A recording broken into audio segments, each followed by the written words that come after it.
Hey Lucinda, I'm Brandon Hopkins with Caltech Web. I wanted to give you a quick website audit and just to show you a couple things that we look at as we're in the design and development process. So I pulled up your website as you can see here on the screen. The very first thing that sticks out to me is I would say, overwhelming amount of green. So we've got a lot of green boxes, we've got a green logo, we've got green on the product, and we've got a green background.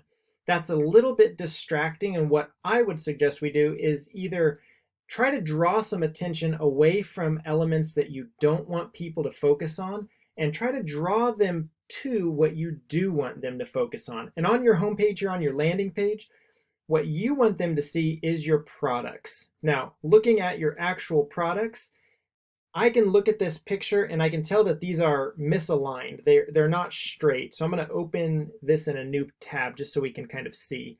Now, if I were to draw a straight line right here, do you see how this straight line does not line up? And if I come over to here to this side too, if I draw a straight line, it cuts into the bottle. So what that means to me is this whole image needs to be aligned, and I can see that looking at it here. So just minor changes like that give you a much more professional feel. And the same thing, switching from full caps to selective caps and keeping with the selective caps here, we'd want to focus on what are we trying to tell people about you and your service and your product. So that's one thing that I noticed from a font perspective. As I mouse over, you see these go clear and they have no background. So we want to draw people to what we're supposed to be drawing them to so that they click on things. So on your website, before we jump off your website, if I go to the blog, I scroll down, I noticed that there was a lot of white space here. So what we would seek to do is drag these archives and these categories up so that they fill in this gap over here so that everything looks good and it looks natural. As I dug into the mechanics of your site, what I noticed was from a SEO and marketing perspective, you've got a good trajectory of referring domains.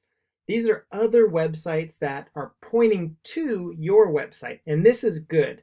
There's not very many, 48, but you can see it's a growing and steadily increasing number, and that's what we want to see. So when I see something like that, I expect that the amount of search traffic that you're receiving should also be increasing.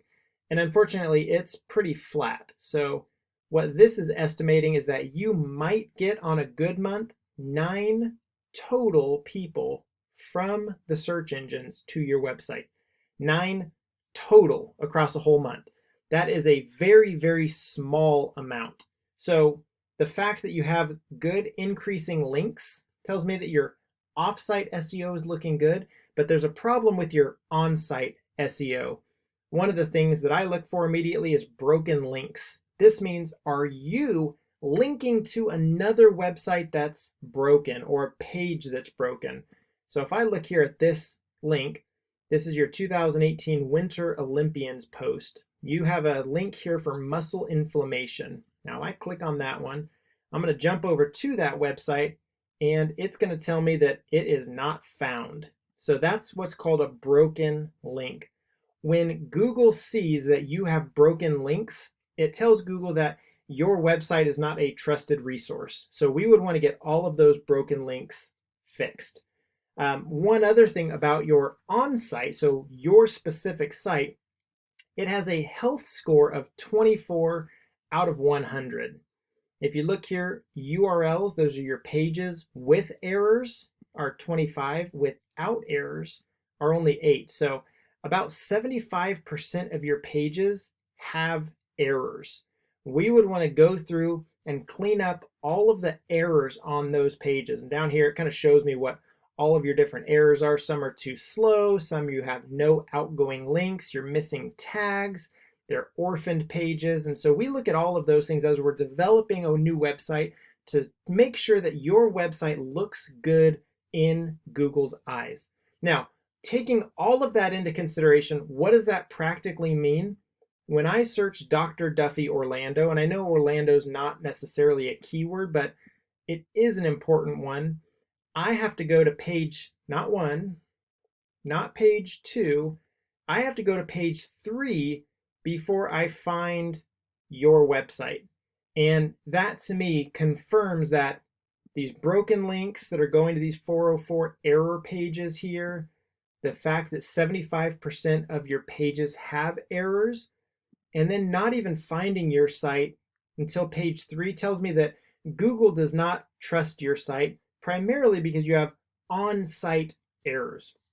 If we were to work with you and redo your website, we would look through, we would revamp, we would take care of all of those errors, and we would also look to fix a lot of this non-specific direction. And so if we had a heat map, somebody's eyes on your site, it would not be easy for them to know where we're trying to get them to go. What are we trying to get them to do?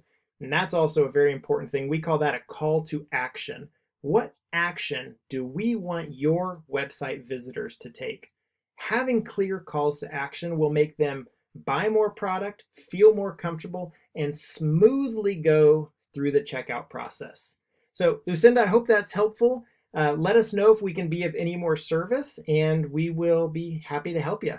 Thanks for reaching out.